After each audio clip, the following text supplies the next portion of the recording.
Dollar. Dirt and money, no soul. Had to go and get it, ain't no time to kick it. Got a stack of flip for my foes. Dollar. Please tell me you can hear me. Don't turn your back and don't neglect me. Just let me know if you need me. Dollar. Let me watch out for my partners. Keep my money long, get my team strong. Let me run away from my problems. Yo, what's good, original crew, man? We're back. Hey, we got Ballin' in the building, man. They are hiding a dark secret. Don't be hiding. Don't be hiding.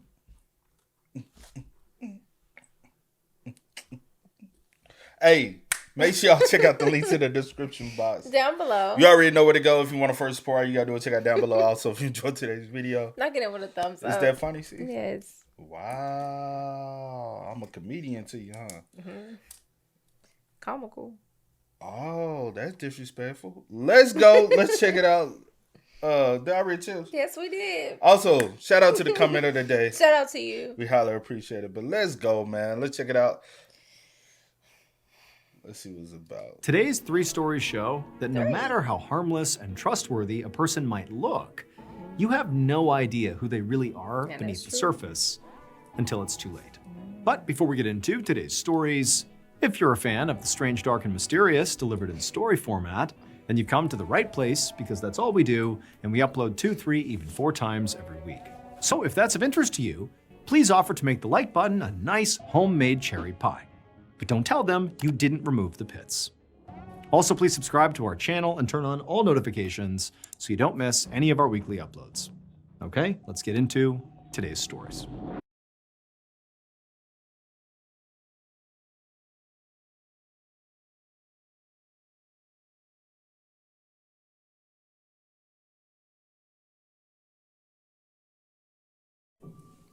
On the evening of May 25th, 2023, a student named Jung Yoo-jung sat at her desk in her bedroom inside the house where she lived with her grandfather in Busan, which is the second largest city in South Korea. Jung was hunched over with her head in a book, studying for a really important test that she had coming up. But the words on the page just kind of jumbled together and she couldn't focus, and Jung just felt really frustrated because she knew she needed to consume this material and internalize it, but the way she was doing it clearly wasn't working.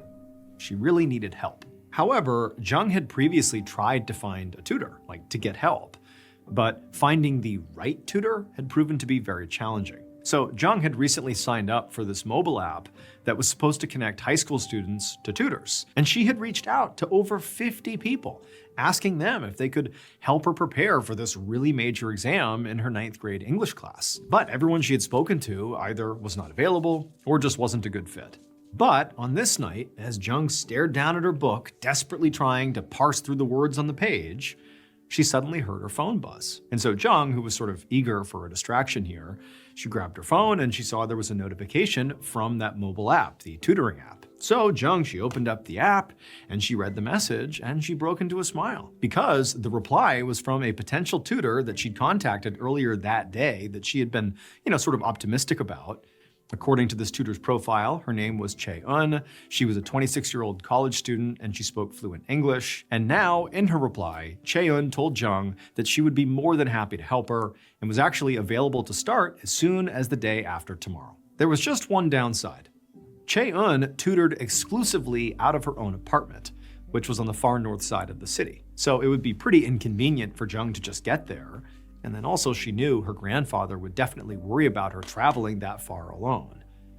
But after having searched for a tutor for so long with no success, Jung just did not want to pass up this opportunity. So she immediately messaged back that she couldn't wait to get started. And then she and Chae-eun set up their first meeting. 2 days later, on the evening of May 27th, Jung walked up to the tutor's apartment complex.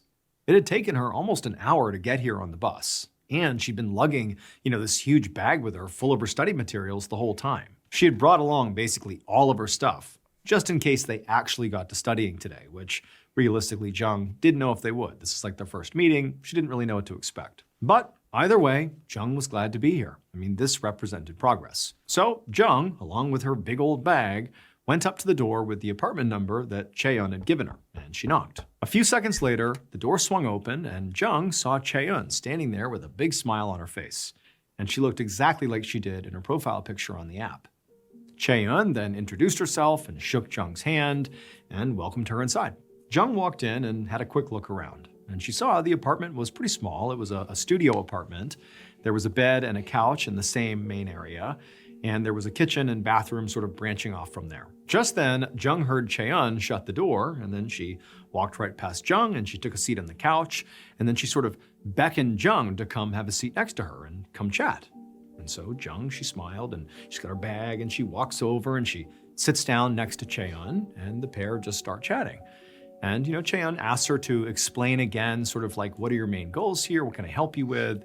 And Jung said, well, I have this big test coming up for my English class, and, I was hoping you could help me with that. And Chae-eun said, yeah, of course I can. I'm fluent in English. I've worked with many people on, similar testing material. So, this is gonna be great. And so Jung, she's thrilled, and she says to her tutor, well, like, hey, I brought my stuff. Can we just start the lesson right now?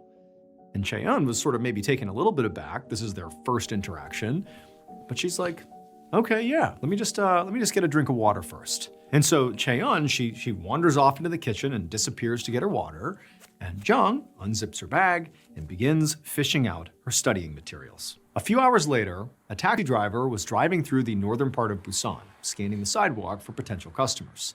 And at some point, as he looked around, he eventually saw this woman, who appeared to be maybe in her 20s, standing outside of an apartment complex, Chae-eun's apartment complex. And this woman, she had this large, very heavy-looking black suitcase by her side, and she was waving to the cab driver, clearly trying to hail him down. So the driver pulled up alongside the curb, he rolled down his window, and he called out to her and asked where she needed to go. And the woman told him that she needed to go to the Nakdong River. And this immediately struck the driver as being a little weird, because the Nakdong River was in a very isolated area far outside the city. It was like a really odd place for a young woman to go alone, especially this late at night. But the driver also knew that he could charge the woman a pretty high fare for taking her all that way. So he said, okay. Then he popped the trunk of his cab and asked if she needed help with her suitcase. But she immediately said no, she had it. So the driver just shrugged, and he waited while this woman lugged this heavy suitcase to the back of his cab, and she hoisted it into the trunk, she shut the trunk, and then she climbed inside. And then the driver pulled away from the curb and started heading out of the city. And it was a long, quiet ride, but eventually he pulled up to the entry point for Nakdong River, which was basically a trailhead surrounded by bushes that led into this sort of semi-forested area. At this point, the driver parked, and the woman asked him how much she owed him, and he told her, and so she pulled out her money and she quickly paid him. And then, just out of habit, the driver asked the woman again if she needed help getting her suitcase out of the cab. But again, the woman very quickly said no, she didn't. She would handle it on her own, but thank you. So again, the driver just shrugged and popped the trunk. And then he waited as this woman got out and pulled the suitcase out of the back. Now, at this point, the driver knew, his job is done here. It's not his business what she's doing here. But, it's almost midnight, and he couldn't help but feel sort of concerned about dropping this woman off here, basically in the middle of nowhere so late at night. And he just wanted to make sure that she was okay. So instead of just driving away, he just continued to watch as she walked towards the trailhead. And as he watched her, he noticed that she was really struggling to move her suitcase. I mean, it looked like it was so heavy that she could barely drag it through the dirt. And it was at this point that the driver couldn't help but feel like something's off here. This is not typical behavior. Everything about this just feels weird. What's going on? So, because he had this sort of gut feeling that something was off with this lady, instead of just leaving altogether and continuing his night, he just drove a little ways away from where he dropped her off and then stopped.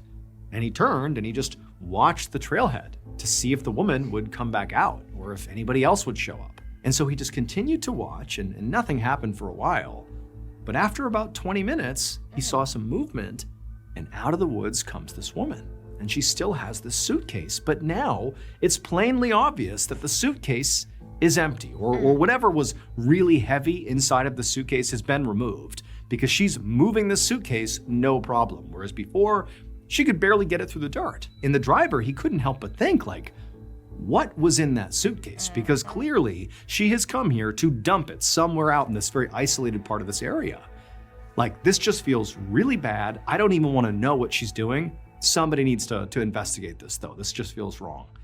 And so he turned around, he started driving away, he pulled out his phone, and he called the police. A few minutes later, the woman with the suitcase stood at the trailhead, hoping that another taxi might pass by soon and she could hitch a ride home.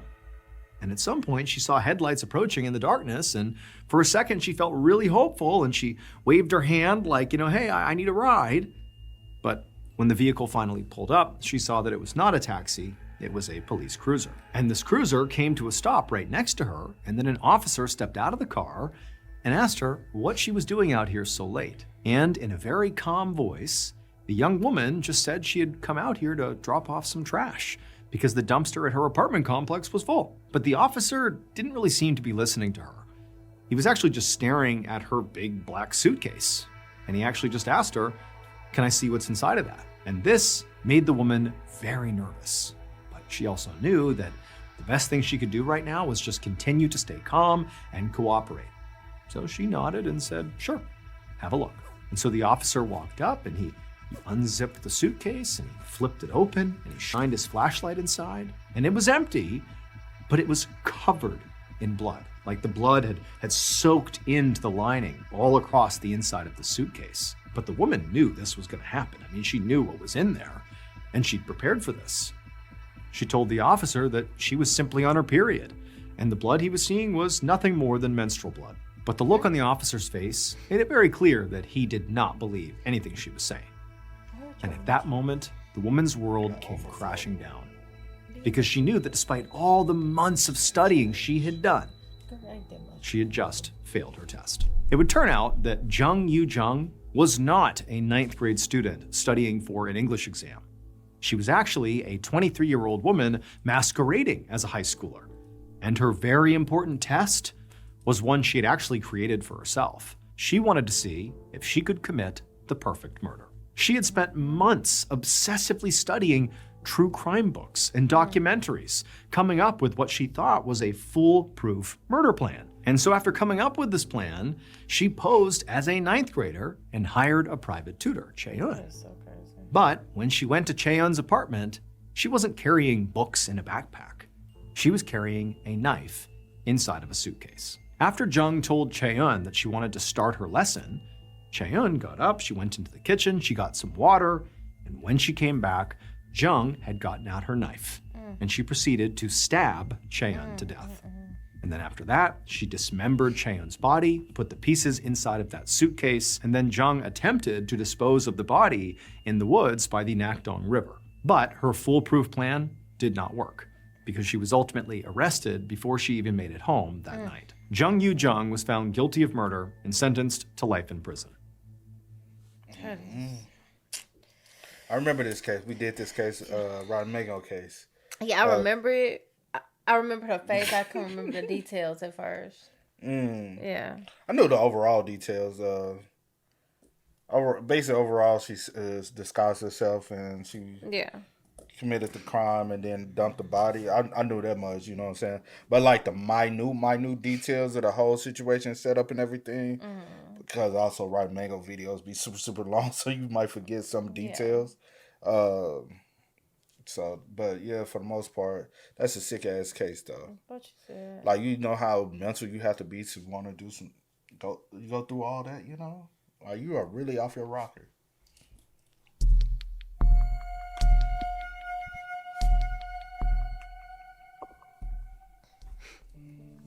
On the evening of January 31st, 2012, a 72-year-old retired high school teacher named Norm Johnson was playing the piano in his home in the tiny town of Madison, South Dakota, when his doorbell rang. And Norm was surprised.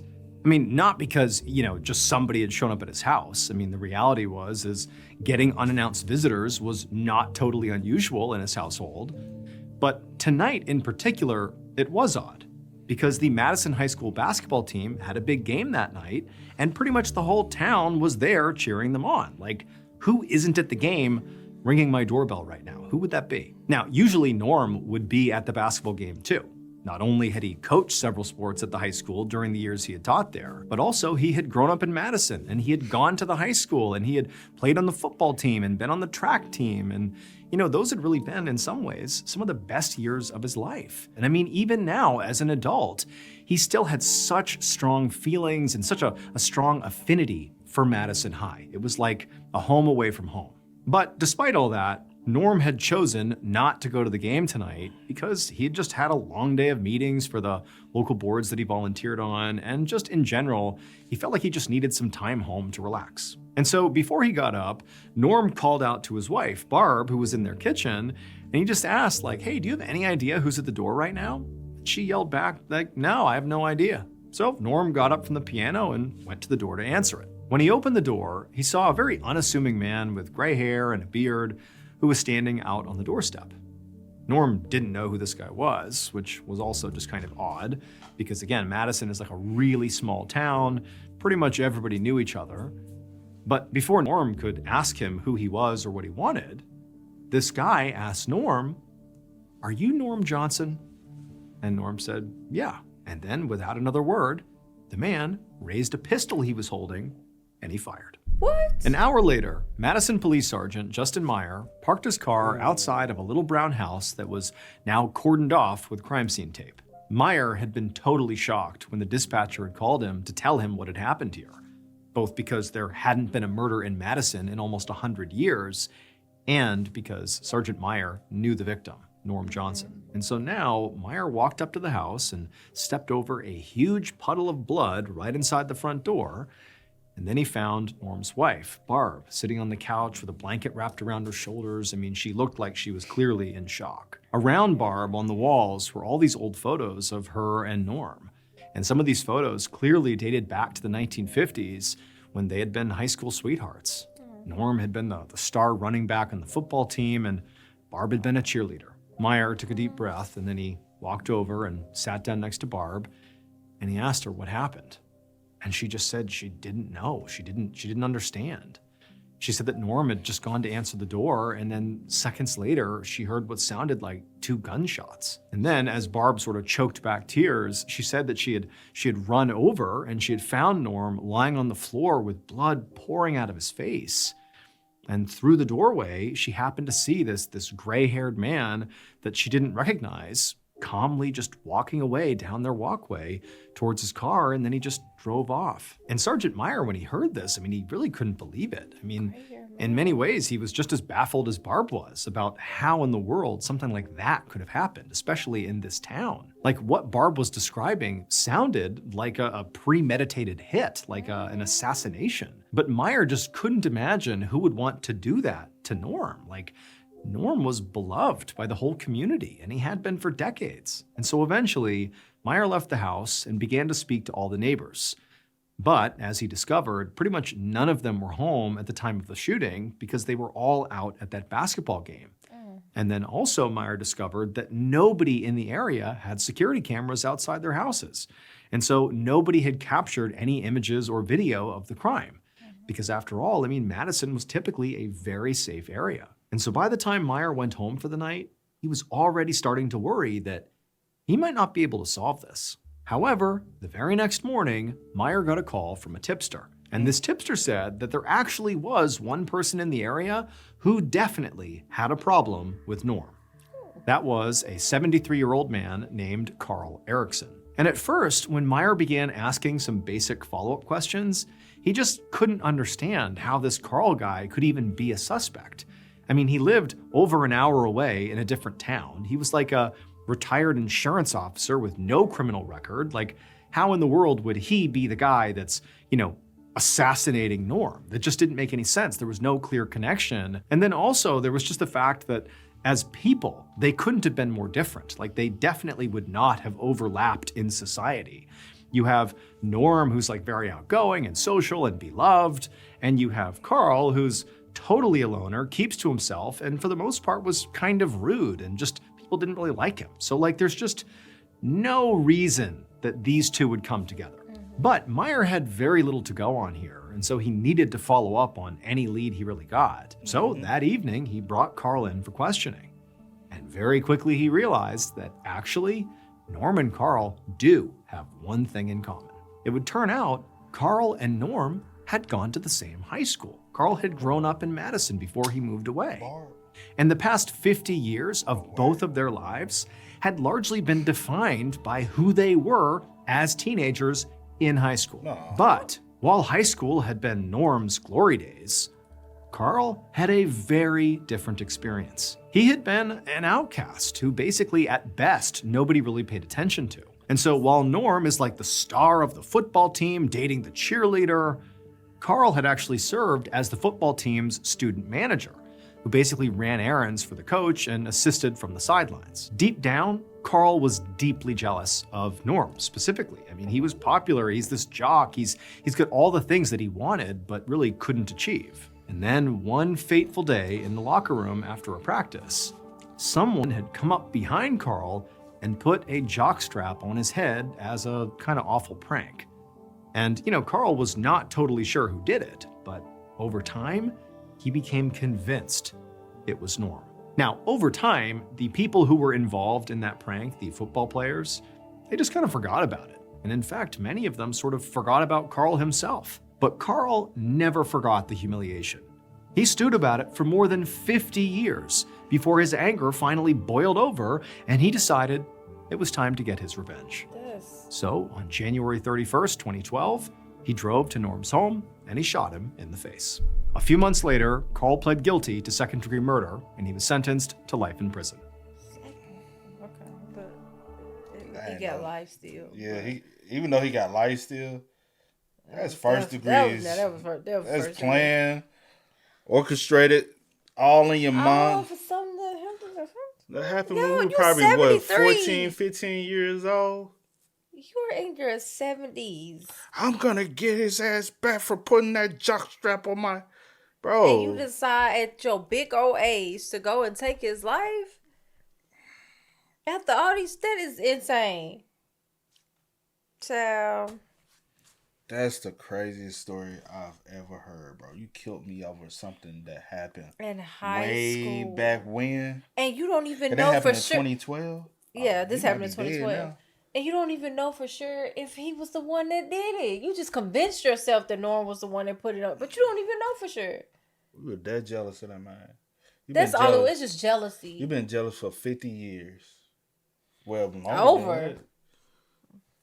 That's insane. I don't want nobody ever get no smoke with me like that. What you where saying? you can hold a grudge for over 50 years, bro. And then decide one day that I'm you gonna just take go, his like, man, bro, leave me alone.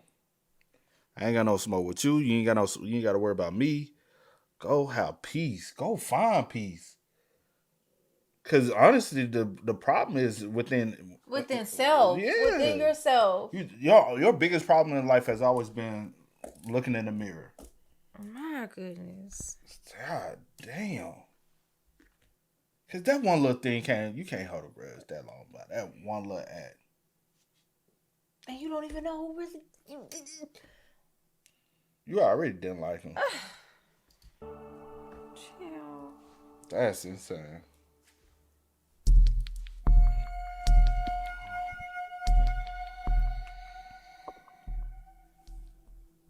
On the afternoon of August 10th, 2011, Detective Inspector John Finch of the London Metropolitan Police walked through the courtyard of the Radisson Edwardian Hotel in London. This was a massive luxury hotel with more than 400 rooms. Finch navigated past the beautiful greenery and the koi ponds and the multiple restaurants until he found the door he was looking for, which was roped off by crime scene tape with a uniformed officer standing in front of it. Through the doorway, Finch could see there were forensic technicians taking photographs and putting down evidence markers. This was a section of the hotel where members of the staff lived in small apartments. And the police had been called here by hotel management because the bodies of 2 workers had been discovered inside, and a 3rd worker was missing. Finch had already been briefed on the basics.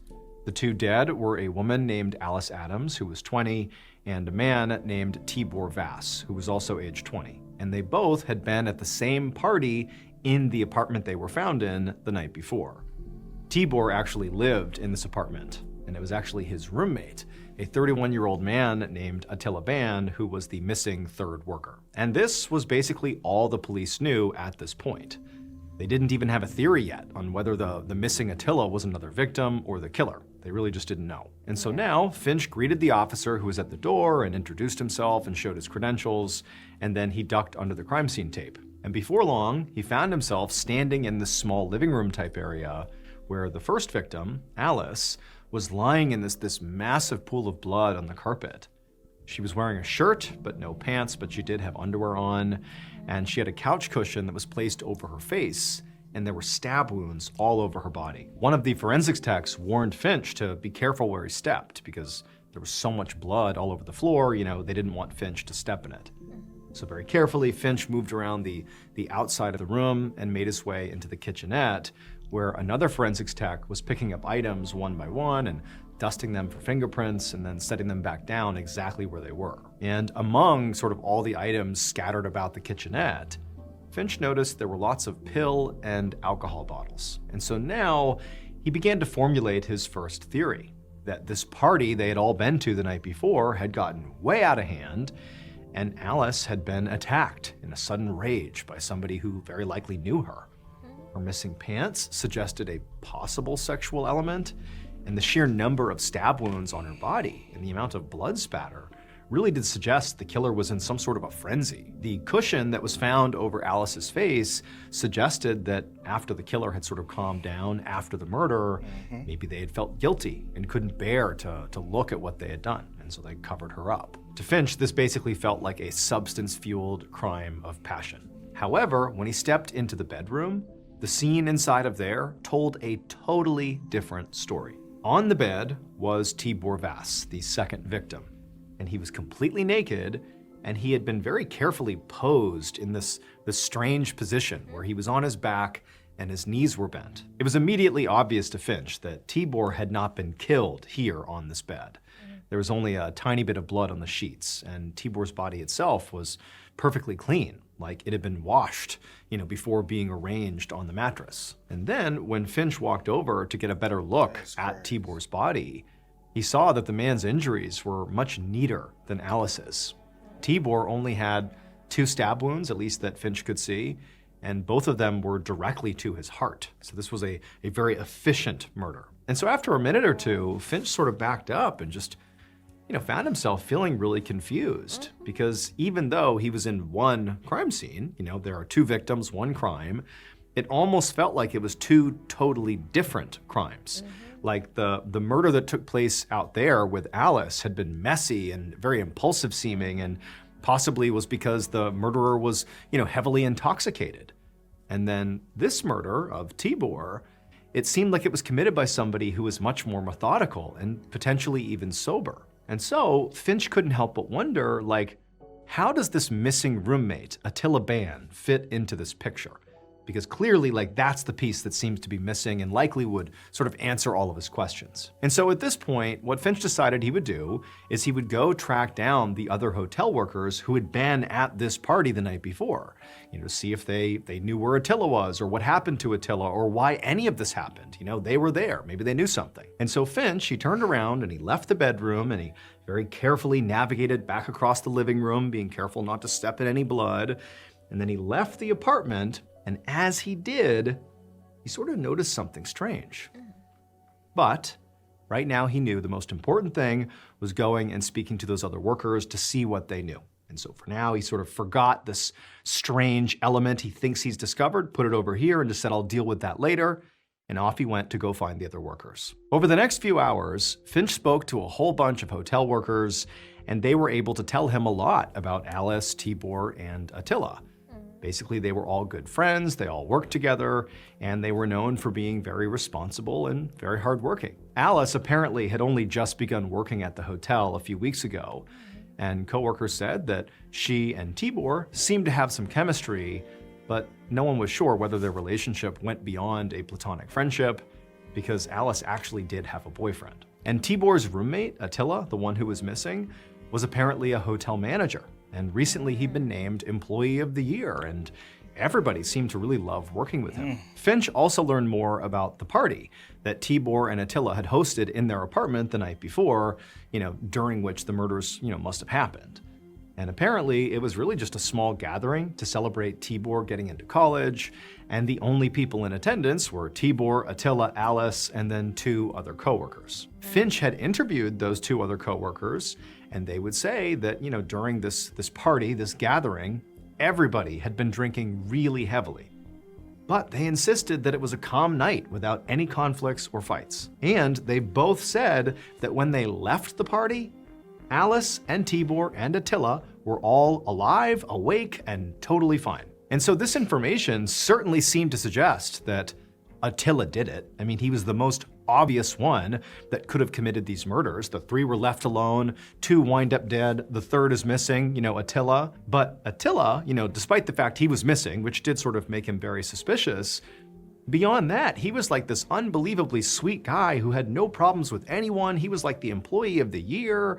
Like, it just didn't track. Nobody thought Attila could have done this. Nobody. The fact that Alice had a boyfriend, but apparently was, getting close to Tibor and, sort of going beyond being just platonic, that was intriguing to Finch.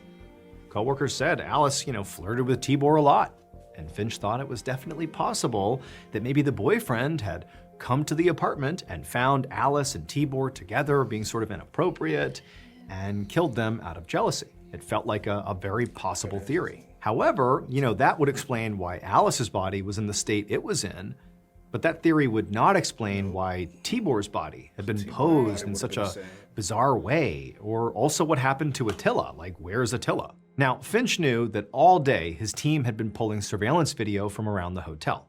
So in the evening, around 7 p.m., he went back to the station to start combing through the footage. He wanted to get his eyes on every single person who entered and left the employee housing area on the night of the killings. The hotel really was covered in cameras, and odds were the killer would be somewhere on those tapes. But later that night, when Finch finally got to the end of all the footage he was given, he was baffled. So the surveillance video didn't actually show the doorway to Tibor and Attila's apartment. It just showed the area around the building that contained the apartment. So Finch could only see who entered and left the building, not the individual apartment. So that was a limitation. But he could see Tibor and Attila and Alice and those other 2 party guests enter the building before the party. And he could see those same 2 party guests leave hours later at almost the exact time they had told him they left. There was no sign of Alice's boyfriend at all.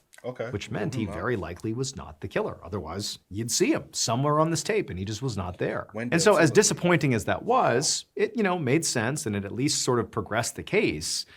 But Finch is also thinking, like, the thing the footage also doesn't show is what happened to Attila. Where is Attila? On the morning of August 12th, so 2 days after the bodies were found, Detective Finch went back to the apartment, now with his team of detectives. Attila, at this point, was still missing. Nobody knew what happened to him. And that was actually why Finch was back here with his team.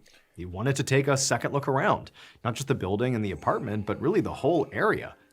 Because they had traced Attila's phone, and it was pinging off a cell tower right next to the hotel, as if he was like still here. But, keep in mind, by this point, police have searched the whole grounds, including every room, all the closets, all the utility areas. They've looked everywhere on this property and they have not found a trace of him. But Finch thinks, like, what else can I do but just keep on looking? So now Finch and his team greeted the officer, who was still standing guard by the crime scene door, and the officer let Finch and the other investigators in. And pretty much the second Finch stepped back inside this apartment, now for the second time, he knew something was off. Finch had been staring at crime scene photos for the past 2 days obsessively, and as a result, he really had a good feel for how this place had been left. Because remember, when they take photos and when they, dust for prints and all that, they try to leave the... He is a manager. He has access to other rooms. Yeah, true. And Ballin did state as well, they don't have cameras to view what rooms, like the actual rooms and hallways. They have entrance and an exit. There you go. But they don't have. So he probably ducked off somewhere, was hiding out the entire time. He could be in a different room, or he and came back, or is it a conjoining room? Ain't no Oh, telling. ain't no telling. We gonna see. Because remember, when they take photos and when they, dust for prints and all that, they try to leave the scene exactly the way it is because it's all evidence until, the case is solved. But as soon as he walked in, he saw there was a vodka bottle that clearly had been moved. And his first thought is like, are you kidding me? Like, is this us? Are one of our techs moving stuff and not putting it back? Like, are we tampering with our own evidence? Or worse, has somebody somehow broken in here and like moved things around, without our own guards knowing about it? Like, what's going on here? And at the same time, Finch is faced with this new reality here. One of the other investigators pointed to the bedroom door, which was closed. And he said that he'd been here when the forensics team had left, and he was positive they had left that door open. And so Finch is like totally flabbergasted. He walks over to the door and he turns the doorknob and tries to open it, but clearly there is something blocking the door, like somebody put something on the other side of the door to keep it from opening up all the way. And so at this point, Finch and the other guys began basically ramming on this door until finally they were able to push it open just enough that they could look inside. And when they did, they find the missing third person, Attila Ban. He's lying face down on the bed, he was naked, and he was covered in blood. It would turn out the murders did take place during that party. The killer was there with Alice, Tibor, and Attila. Shut up. And the killer, at some point during this party, after those other two guests had left, they saw Alice and Tibor kissing. And it drove them mad with jealousy. And they grabbed a knife, and for a short period, they went into an absolute frenzy, repeatedly stabbing Alice brutally until she was dead, and then turning their attention and stabbing Tibor twice in the heart. And so they had brutally killed these two in a total fit of rage. But the killer knew there were some loose ends inside of this apartment. And so very carefully, they slinked their way into the bedroom, and with that same knife they had just used to kill those two, they cut open the side of the mattress, and they crawled inside, and they waited. When Detective Finch first left the apartment, like that first time he was there, and he's leaving to go speak to the hotel workers, when he opened the apartment door and he began to leave, he stopped because he noticed something weird. He didn't pursue it right then and there because he wanted to prioritize the interviews, but what he noticed was there's so much blood inside of this apartment. It's everywhere. Like the techs are telling me to be careful where I step so I don't track blood around, but he's looking down, like he's just opened the door to the apartment, and there's no blood leaving the apartment. All the blood is contained inside of the apartment. How is that possible? Well, the reason it was possible is because the killer never left the apartment. And so fast forward 2 days to August 12th, the same day that Detective Finch and his team came back to the apartment to do another sweep. So earlier that same day, the killer is still inside the mattress, but they know now they have to deal with Attila. And so very carefully, the killer slides out of the mattress they've masterfully been hiding in for the past 2 days undetected. And for reasons not fully understood, they ended up moving some things in the apartment, like that vodka bottle that was moved.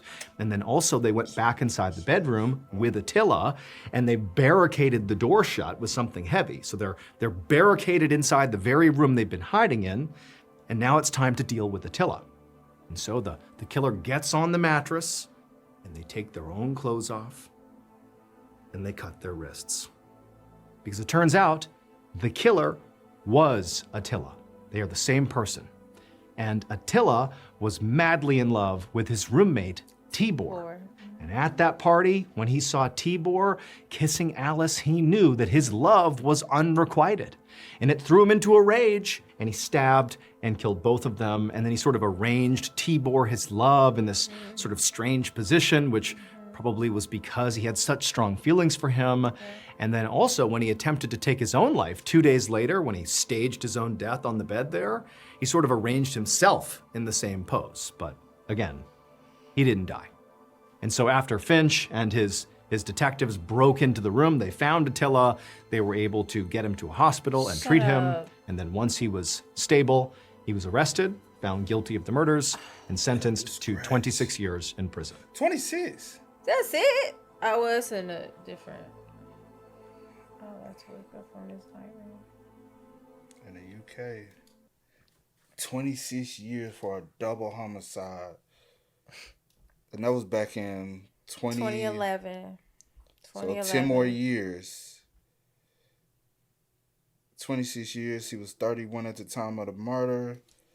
So what's that, 50s? 57. I can go home. Shit, all right. Their prisons ain't like American prisons. It's way lighter. That's so crazy. Way more chill. And they were, I mean, everyone young, but they at 20. Yeah. Because I'm finna tell you with T-Boy, it was two stabs to the heart, symbolizing a broken heart. And placed it, and you took the time to clean the body.